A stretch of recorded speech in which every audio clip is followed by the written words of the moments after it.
So our task this morning is to explore the potential, the scope, the ambitions, the investment reality, and the challenges that face that the hydrogen pathway faces. To help us pick through this much debated topic, I'm very pleased to be joined by our three speakers here, who each bring a special interest and what we hope is going to be an interesting perspective across the industry. So, gentlemen, please, if you could introduce yourselves. Yeah, good morning, everyone. So, see that a lot of people are going to miss the most interesting panel of the conference. Joke aside, my name is Volker Haeussermann. I work for Swiss Life. I've started recently for Swiss Life, so I'm not going to explain the difference between the Swiss Army and hydrogen. But yeah, we're an investor in infrastructure, core infrastructure, and it's also mostly that angle that we are mostly interested around the potential in hydrogen. Of course, it's got a much wider field to it, and we're hopefully going to explore a little bit on that as well. But we have about 5 billion euro in infrastructure under management at the moment, and we intend to keep growing and investing more in the sector. Good morning, everyone. My name is Dan Wells. I'm a partner at Foresight Group. We're a UK-listed private equity and infrastructure asset management firm. We have, in dollar terms, about 10 billion or so of AUM, and the vast majority of that is in infrastructure, and primarily clean energy infrastructure. My particular role is that I manage our energy transition fund, which is a new fund, which we just literally had our final closing on about a week or so ago, at about 850 million euros. And the strategy of that fund, which we've really thought about for quite a long time and kind of set in the context of everything that's happening, is just to look at the needs of the energy system in Europe and North America and Australia, where we invest, and kind of try and think about what are the best applications in that given region, at that given moment, given how far through it is through the energy transition, and looking at things in three baskets. So assets that generate power, which is all kind of renewables now for us, assets that provide flexibility to the grid, so primarily energy storage, and then grid assets, because we think you need to look across those kind of three baskets to have an energy system that works. Hydrogen obviously potentially interweaves into all of those areas. I'd previously heard battery storage called the Swiss Army knife of the grid as well, actually, and also bacon, on the basis that everyone likes storage. So I think maybe hydrogen has got some sort of bacon elements potentially to it.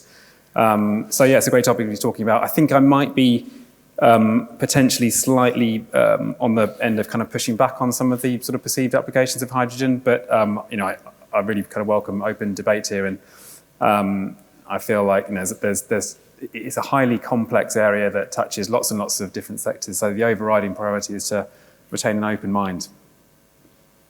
Great. Well, good morning, everybody. My name is Eugene Zhuchenko. I'm the founder of ETORE Advisory, firm I created back in 2018 after spending nearly 20 years in infrastructure space in different roles, investment, portfolio management, advisory. And what we do at ETORE, we work with institutions as well as fund managers to help develop and deploy tailored investment mandates through club deals, for example, in the areas where infrastructure marketplace is less efficient for whatever reason. So since inception in 2018, we've been the architects of investment mandates with total AUM close to 2 billion euros. And majority of that have been in low-risk infrastructure mandates. But we started looking at energy transition, at sustainability mandates recently, and obviously climbing higher up the sort of risk-return scale there. So in this panel, I will aim to contribute with stories, views, generalizations of what we've been hearing from our clients about hydrogen and related fields.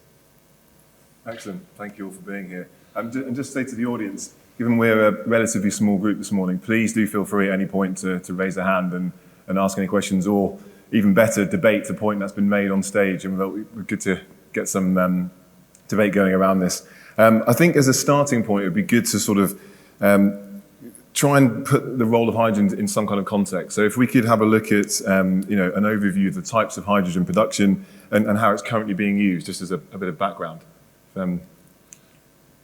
Yeah, no, happy to start it, but chip in, colleagues, please. Now, I think generally, hydrogen is now that big topic, and it's like in everybody's sort of agenda and mind and so on.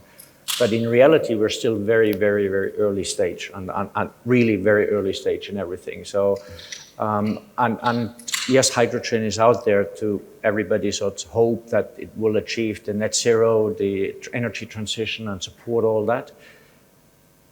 But we don't know yet actually for sure that this hydrogen is going to be the solution. It can play, and maybe a big role, but we still, Stan said it, I think we still need to be have a very open mind around it. Now, hydrogen is also not hydrogen. If it's going to help us on the net zero, it has to be at the end, it has to be green hydrogen. Otherwise, it's not going to play that role that we expect it from. But we have almost like a rainbow color of different type of hydrogens out there. So what does that mean? Is that going to play a role in the transition, or what kind of roles are going to play the different types of colors of the hydrogen? At the end, hydrogen, as I believe, doesn't have a color, but it depends, of course, on the type, the way it is produced, and which are the means to produce it. And as a matter of fact, hydrogen as of today is still very expensive to produce. So to actually replace some other energy carrier with hydrogen at this point in time is still far off. Having said that, there is a massive impact, and we have seen these sort of developments in renewable energies. It's one of the most convincing examples where people have believed in it, politicians have supported it, and frameworks were set in place, and we have achieved a massive success story globally to bring down prices and so on. And the hope is, of course, that this will happen in the hydrogen world as well. But we're very much at the beginning of that cycle. I guess I stop right here at the moment for you guys to chip in and add something. Otherwise, I go on and on. so much to say about it, but yeah. Thank you, Volker. Yeah, to add to what Volker's just said there, obviously, I'm a finance person. I'm not an engineer, so I have to listen to the opinions of people with a range of expertise. But I think a framework to think about hydrogen is that it's something with a bunch of positives and negatives to it. It's and as Volker said, green hydrogen is entirely new. This is an entirely new thing. The existing hydrogen industry is big. It's and I don't have the figure on the top of my head, but it's between a $100 and $200 billion industry. But over 99% of that comes from first colour in the rainbow, grey hydrogen, so from fossil fuel. And it's important, I think, to think about the fact that it's also entirely used exactly where it's generated. So there's very little transmission of hydrogen at the minute. So that's another thing to bear in mind when we talk about the potential for a hydrogen economy. So what's good about it is it's obviously, it can be produced and it can be utilised in a zero emission way. It's got a very high energy density per weight, which is why it's used as rocket fuel, and it has been for a long time. But on the flip side, it's got a very poor energy density in terms of volume. It's hard to transmit, it's hard to store. And probably most importantly, it's very, I think what engineers say is kind of lossy. Like when particularly when you're using it in kind of power generation applications to store power, because of the various steps you have to go through. You have to put it through an electrolyzer. You use an electrolyzer to create it, you then store it, you then have to convert it back into electricity. There's losses at all stages, and its kind of properties mean that you lose energy every time you're compressing it or expanding it. So that's a kind of framework to think about it. I think where I come from as a sort of starting point is it feels like if we're applying hydrogen to decarbonisation, if you imagine that we have this kind of big house that we need to renovate, and it's got all these different rooms, and that's what we need to do for decarbonising our economy. So we have to decarbonise energy and land and food and industry and transport. It feels a bit like with hydrogen, we've kind of gone to the DIY store and we've got this great tool, and we're now walking up to the house and we're like, right, let's use this tool on the house. Whereas what we kind of should be doing is getting in the house and looking at all the different sectors and figuring out of all the tools at the store, kind of what we should be using. So that's a kind of framework to think about it. And maybe just one final point in terms of frameworks is I think there's a question that we need to think about, which is, will hydrogen ultimately be a kind of mass commodity, or will it be much more of a kind of high value product? And there's a guy called Simon Evans at Carbon Brief who has a metaphor, which is, will it be champagne or will it be really cheap table wine? And just depending on the applications. And looking at it, to me, it looks like it's going to be more at the kind of champagne end of the spectrum, and it's going to be more in the kind of harder to decarbonise sectors that we'll start to use it. Great. Well, now that Volker and Dan have spoken a lot about the facts of hydrogen, I don't have much left than talking about the sentiment, right? Which may or may not ally to the facts, but anyway, this is from my perspective, from conversations with a wide circle of investors, is sort of where the people are seeing it today. I think that general sentiment is extremely cautious right now. And there are sort of two major concerns underpinning this attitude. One is a high perception of risks, and there are some myths and realities there. So people tend to believe there is a high technological risk involved in hydrogen, even though I was told it's totally incorrect. But anyway, this is a perception.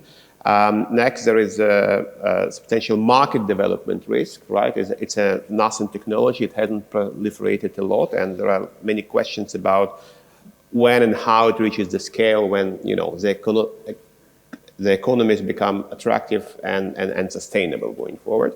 And the third consideration is safety. It has to do with general sort of ESG related concerns, but it's a highly explosive product, and not only people are concerned about the impact of destruction, but also of reputational consequences and things like that.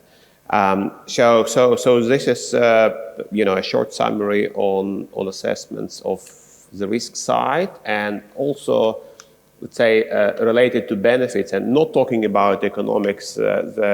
There are many questions around how much is hydrogen actually contributing to net zero, right? It has come up in the energy transition context, and depending on the color of hydrogen we're talking about, it can be accretive or destructive from the perspective of carbon emission reducing carbon emissions. So this is the sentiment as I see it, and I might also add that sort of within my circle, my network, no institution has invested directly or even indirectly into hydrogen yet, but many are sort of thinking about it and trying to educate themselves on what it is and where the attractive investment proposition might come up. So it's pretty much the phase of analysis, research, some cautious attitudes, and I guess we'll be seeing soon how that results in the flow of investment coming in. Yeah, that's great, thanks you. It's probably a good point to come in here then and ask yourselves how your particular organisations are looking at it as an investment as well. Yeah.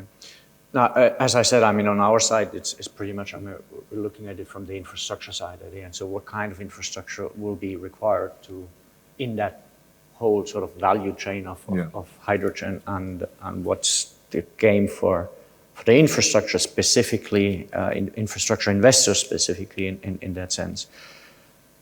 But to look at this in isolation is not going to lead us anywhere in the long term. I think it comes a bit back down to what Dan said around the actual, on the demand side at the end, who are actually the users, going to be the users of hydrogen in the future, and what is required there. And I mean, just to bring it a bit to life in terms of some real examples that we have gone through in the very recent past. I mean, we looked at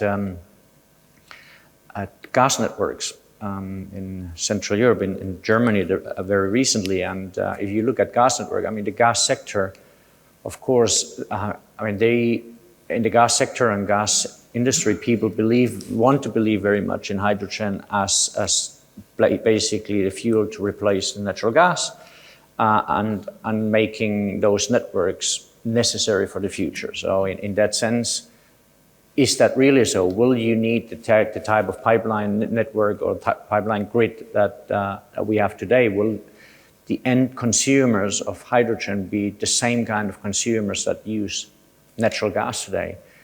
And that's a question, I think we're far from having that one answered. There are certainly some applications which are quite obvious where hydrogen will play a role, and no other molecule is better placed to do that. And we can come to that, I think, in this discussion as well. But I think this sort of looking at it from that side, sort of the consumption side, will very much define the type of infrastructure and the opportunities then really for us in terms of investing. And we have, just to finish on this example, I mean, we've done a lot of studies around potentially sort of making a case that the network should be made hydrogen ready, or what sort of time frame, how will that sort of be secured in terms of your returns? Will it feed into the regulation that we have for the current networks? And there's a debate in Europe about having it as part of your current regulated asset base, or should it be should it be more focused on specifically those consumers pay that would be the first ones to use it, or should it be socialized across the natural gas, because there's an existing framework that could, people say, easily sort of support the initial startup cost in a way. So there is all this debate around, and we did analyze that to a great extent in this situation, made sort of what we believe there are certain uses, and we made a big case that at least for a long time, specifically in the heating sector, that you would have difficulties to sort of convert the city centers or the places where you have a lot of gas heating. Germany, for example, most of the gas is still used for heating. In other countries, that's slightly different, but in Germany, that's the case. And it goes into the city centers. And even though you may have different technologies in the future, you still have to convert all those places into sort of heat pumps or whatnot, and that may be difficult. So we felt there is a case for hydrogen potentially replacing, or at least being added to natural gas for a certain period. How long that's going to be, that was, of course, a difficult thing. I mean, projections into 20, 30 years out there, and that's what you need to do if you invest in gas pipelines, was very difficult. But that's like a tangible example that we looked at in terms of making an investment case for it. But we had to take quite a few views on certain things and be very, very cautious at the same time, not to overextend and over-exhort the investment. Gentlemen, Mark Weisdorf, you've done a great job laying out a number of scenarios and explaining that we're early on, and that these are all true. I mean, we were early on the renewable energy space 30, 40 years ago when wind turbines have been around for 80 years, but they really took off about 30 years ago. And then solar and battery storage and so on. So we're at, hydrogen is well behind, wind, solar, battery storage. So I think we all accept that. There's been a number of pilot programs around the world, Canada, US, I'm sure in Europe, with hydrogen buses. There's certainly a theory, anyway, that one scenario for utilization is heavy trucks and equipment, buses, and so on and so forth. Just like with renewable energy, subsidies in the end were helpful, if not necessary, to getting implementation, scale, bringing down costs. We're having the same discussion with battery storage now. We need scale, we need implementation, and costs are coming down. The UK government has announced a particular strategy in hydrogen. The Australian government has is pushing a very specific strategy with dollars behind them, both these countries. Korea, the same thing. I know EU sort of talks about it, but I don't think it's as focused as in the UK. tell us a little bit about the programs, because in order to scale, in order to develop some of these scenarios that you've outlined, to move us further in the advancement of hydrogen, it will take obviously government involvement, pilot programs, scaling programs, and money. What's happening in the UK, and if you can tell us Australia and Korea and other places? So I'd certainly be happy to comment on sort of how, as an investor, we look at the different mechanisms and the role it plays. David, were you going to talk about the sort of targets? Yes, exactly. So it's something we're going to come on to. So just to set out, obviously we've got 30 countries now set out hydrogen roadmaps. So we wanted to take a look at some of the targets there. So, with the European Union, obviously they've highlighted green hydrogen as a key priority. Now, to give that some context, they're relying on the installation of at least 6 gigawatts of electrolyzers in the EU by 2024. To put that in context, there's currently, at the beginning of this year, there was only 1 gigawatt of electrolyzers. And similarly in the UK, they've highlighted 5 gigawatts of low carbon production by the end of 2030. That's the equivalent of a gas consumed by over 3 million UK households. So they're the kind of targets we're looking at. Obviously, onto Mark's point. Please, Dan, go away. Yeah, definitely. So, from opening comments, I implied that I have maybe a healthy dose of skepticism about hydrogen's application in some of these kind of mass areas. But there's a few kind of qualifiers and caveats to that. So number one, as an investor, if there are offtake contracts in place, whether it be with a high quality corporate or a government-backed kind of mechanism. So in the UK, it could be a CFD mechanism, it could be more of a RAB kind of basis. It seems like most in the kind of private sector, there's probably more backing for a CFD model. It's worked very well for offshore wind.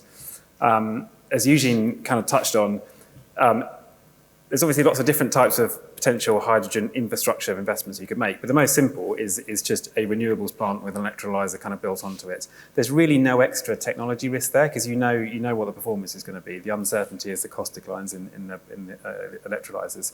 So we are looking at potential hydrogen projects in the UK and elsewhere, mostly kind of involving kind of clusters.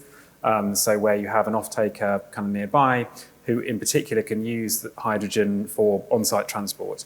And that does, and you touched on the kind of the use of hydrogen for kind of bigger trucks and things like that. And that is obviously a higher merit order application than hydrogen cars, which in the debate for that just seems to, right, that's dead, that's gone.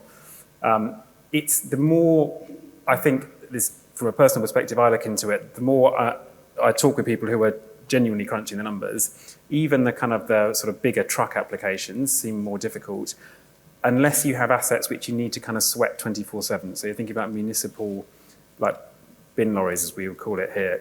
They need to be, you don't want to have to charge them for 6 hours or something. So, if you have a good renewable resource nearby, then that kind of starts to make a bit more sense. So as an investor, absolutely, we will invest where we see good kind of projects with government backing.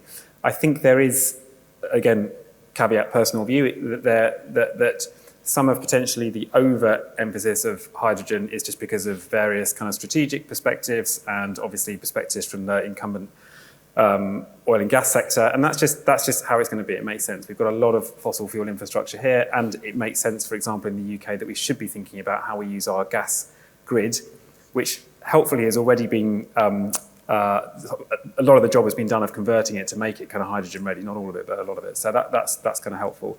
On the government side, I think actually potentially what's most interesting at the minute is what's happening in the US.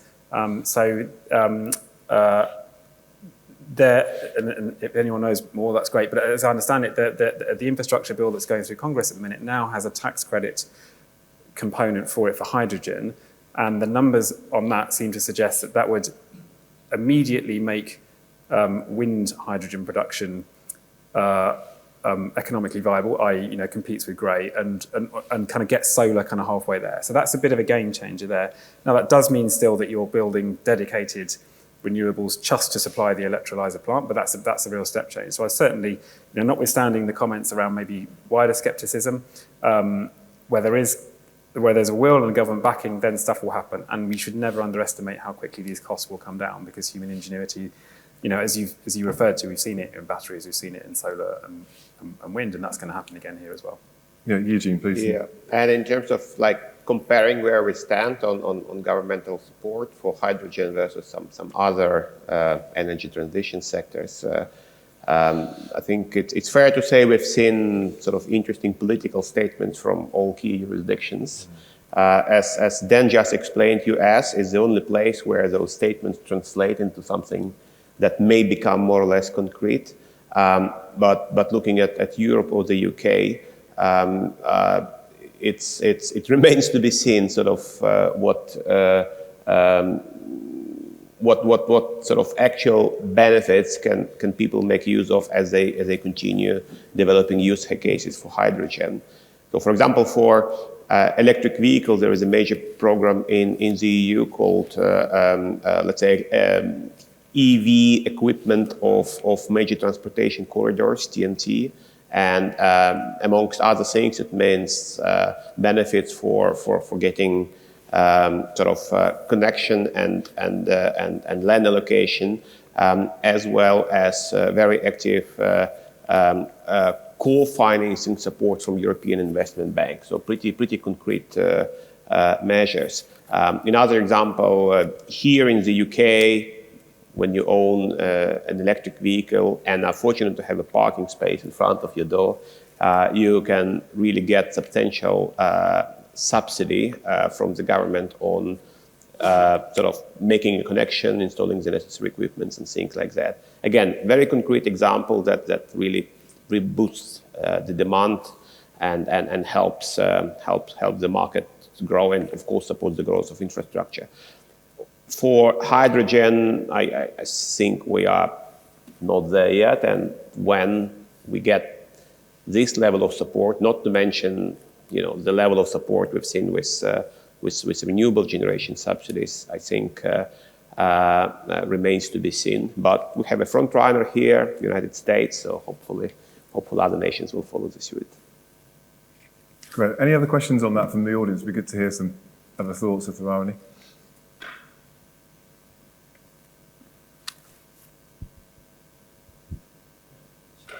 Thank you. Gentlemen, you've mentioned a few interesting applications, I think, looking at investment in the pipeline network, transports. I'd love to hear what you think is the most promising investable sort of application today, and hear what the biggest roadblock is today in that particular sort of preferred segment, if that's all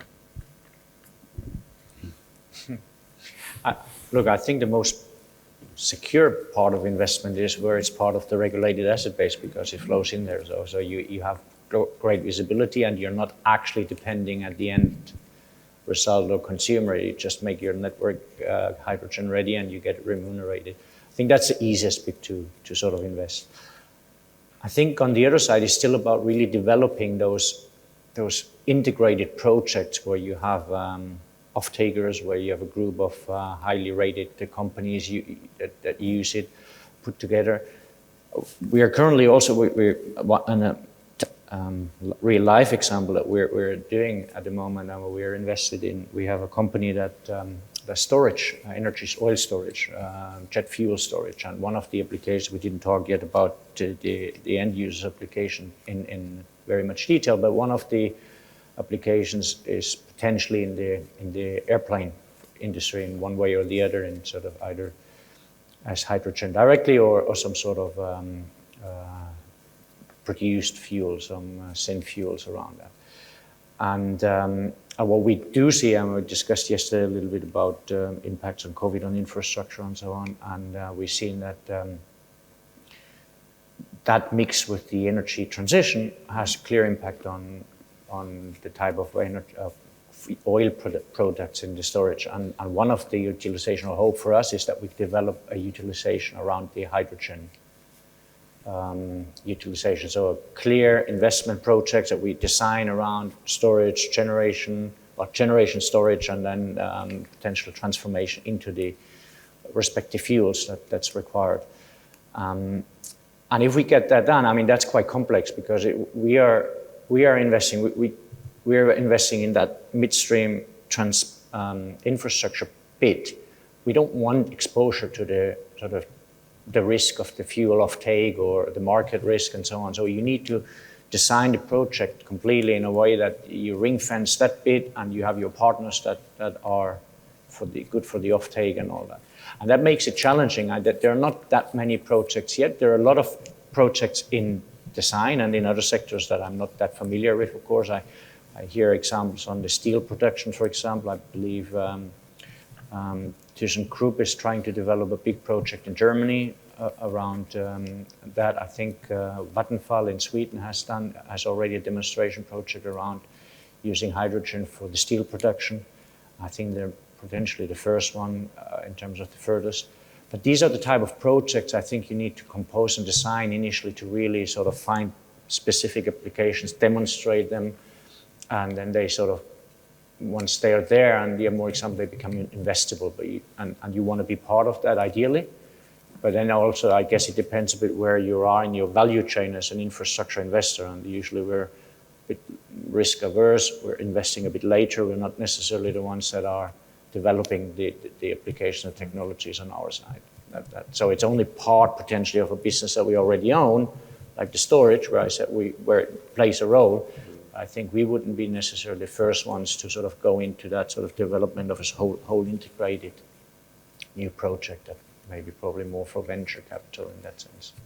And Dan, if you're sort of pushing back from your perspective slightly on the potential scope of hydrogen, are there any particular sectors there you see there's limitations, or you think, do you know what, there's a different technology there which has got that covered and it's not something you'd be looking at? Let me try and answer that by talking about investments today and then kind of what we could see in the future. Perfect. Today, I think what is viable with hydrogen is the kind of stuff I mentioned a minute ago in terms of kind of more niche applications, often with corporate off-takers. Forklift trucks is the classic example, and like Generate Capital made an investment in that years ago. And I think using hydrogen fuel cells for forklift trucks is a well-established kind of technology. And so investments where you have a corporate off-taker who has sustainability goals and wants to be a bit of a kind of mover in this market, that's where there is opportunities right now. Now then, obviously, as we move to a world where we can start to invest in assets where we're simply producing hydrogen and there is some, or transmitting it, or in theory storing it, and there's some kind of RAB basis to finance it, then it just becomes completely different, and it's just another infrastructure investment, and that's great. And then it will become almost overnight, it will become a cost of capital kind of shootout. If you think about then sort of looking to the future, so where could there be viable investments? I think there's quite a different answer between the sort of in theory on paper where it really, really makes sense, and then the real world answer, which will by necessity be influenced by strategic perspectives of different countries and politics and all of that kind of thing. Where it really, really makes sense, you touched on it, Volker, I think green steel, so using hydrogen for zero emission steel just makes a lot of sense. You can technically eliminate all the emissions, but you need to site that near a really good renewable energy source. So someone like Sweden is a great place, and that's where there is a plant now supplying Volvo.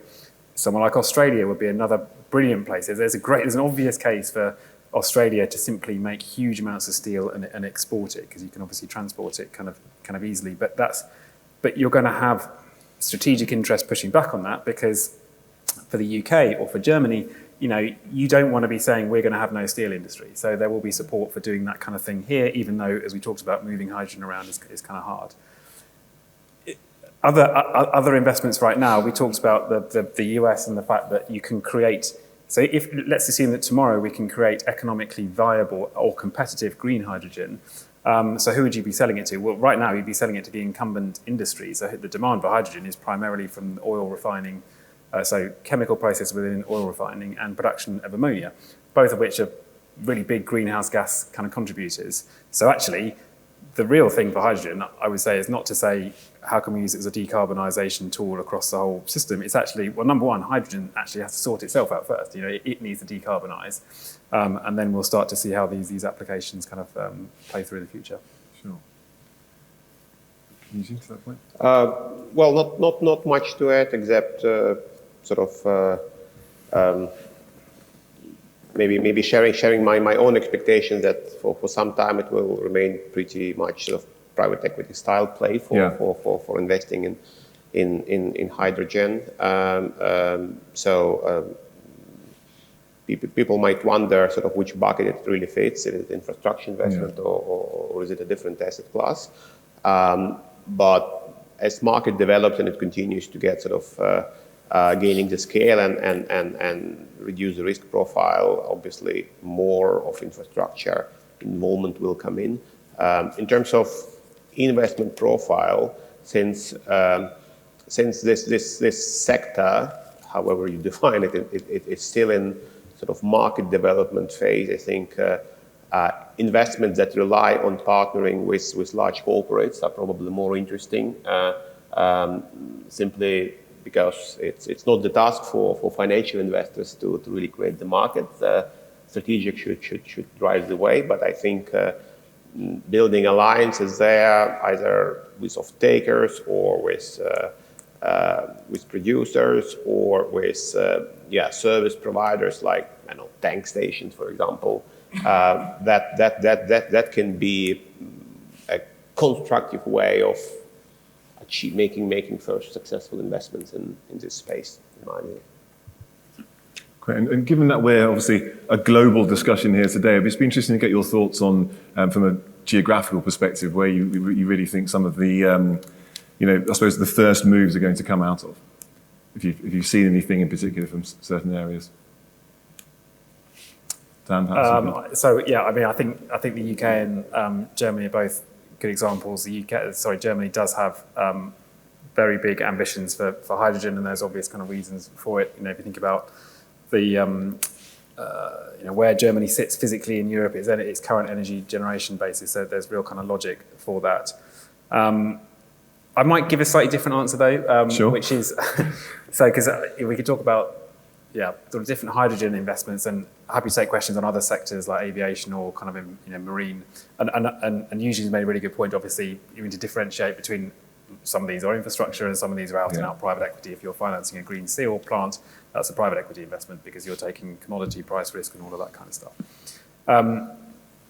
I would sort of maybe encourage people to think about like alternative kind of investment scenarios or kind of overarching scenarios, and one of them is really to focus on what does, for an infrastructure point of view, what does make sense from a decarbonisation point of view. The one thing we know that works is increasing renewables penetration and electrification. That just really, really works.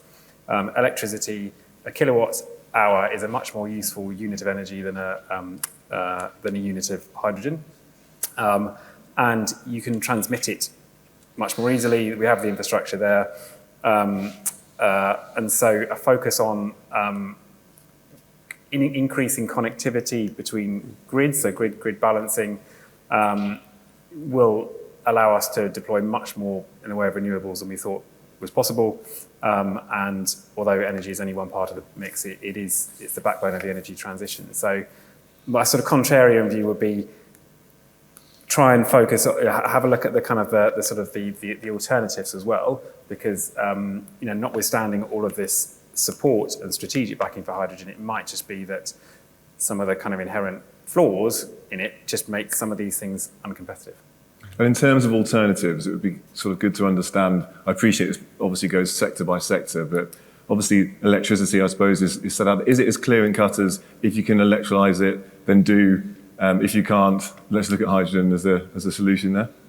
So another caveat is that there are obviously, you need to look at things on a kind of local basis. So, that sort of overarching answer, may well not apply, in the Highlands and the islands of Scotland, for example, where there's fantastic wind resource and you have huge kind of overabundance of wind, but it's hard to link up islands through transmission cables. Then hydrogen makes sense. That does make sense as a kind of local store and a source of heat. So there are kind of niche applications.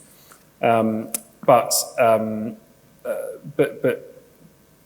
generally, if we look at just how much it will cost to build another interconnector cable, a good example might be there will be a lot of focus on producing hydrogen in Saudi and then transporting it to Germany to run buses on, for example, and on the face of it kind of makes sense. But once you've done the maths of the kind of losses involved there, comparing it to building a cable between North Africa and Spain, when you're getting essentially the same result, the kind of cost, the logic of cost just kind of, in my view, will just kind of win out at that point. Sure. Okay. I think, I mean, at the end, principally, if you can electrify, I think that's the solution. But on that point, I don't think we have that infrastructure yet. And the big discussion is that we have a lot of gas infrastructure that could potentially be used. So there's a bit of a, if you look at it, I think what you just alluded at, Dan, I think is in terms of the cost, if you look at the hydrogen versus the megawatt hour, the megawatt hour will always be much cheaper, just because of all the other different types of cycles that you need to involve in terms of electrolyzer and the transport and the conversions. And then it comes down at the end to the transport. How much is that different? But over the longer term, at the end, we will have to electrify. And I mean, today the only limitation is that we think about 20% of the energy that we actually sort of consume is through electricity, and the rest is through other means. And if you want to really electrify the economy, you have to go up to, I don't know, 60, 70 or 80% to really do that. And that requires a lot of infrastructure to be built, and we know how long that takes in terms of building some high voltage transmission lines through Germany. Well, good luck. So that's the challenge at the moment, and I think for an intermediate period, I just don't know how long that intermediate period is. Is it 10, 15, 20, 30 years, in a sense, to actually have that infrastructure up and running? I think the gas networks will play that role in a way, but then the question is how much hydrogen do you have to produce for that in that time? So I think electrification is still the primary. All the technologies point toward that be the most economic path to decarbonize. Thank you. So we have only a few minutes left. Please, some more comments, questions from the audience would be great at this point.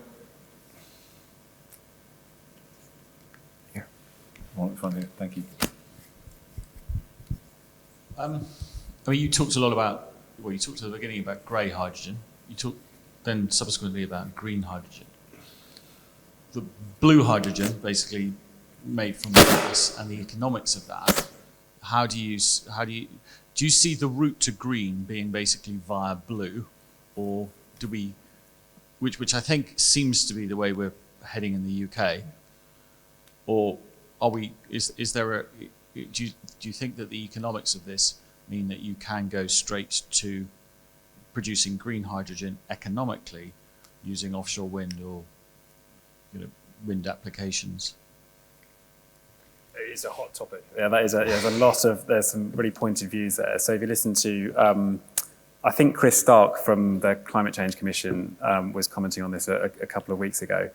There is a strong view that as a whole, if you that blue hydrogen essentially, although it can be framed as a kind of bridging technology, is essentially a bit of a Trojan horse for the fossil fuel industry, because you're basically locking in more investment in fossil fuel. The chair of the UK Hydrogen Association resigned recently, sort of on that kind of point. And the case for green hydrogen is what we just talked about in terms of cost declines. And we will be astonished at the cost declines in electrolyzers. I think going back to sort of what I was talking about at the start in terms of having an open mind, that's, we need to have an open mind here though, and not be kind of fundamentalist about things, because it could well, we need to rapidly decarbonize. So in my view, we shouldn't rule out the role of blue hydrogen where we have infrastructure that makes sense. Exactly what Volker was talking about. You're using existing gas grids. The concept of industrial clusters in the UK does have some logic to it. So I'm aware that I'm giving a really classic sitting on the fence kind of answer here, but I guess my view would be, on the whole, we absolutely have to push green hydrogen, and we've got to be really careful about not kind of going down a bit of a rabbit hole with blue hydrogen, but where there's specific infrastructure we can utilize for blue, then we go with that. But we have to also be very careful about the amount of CO2 that is actually captured, and we have to be at rates of over 95% capture, otherwise it just doesn't work as a decarbonisation tool.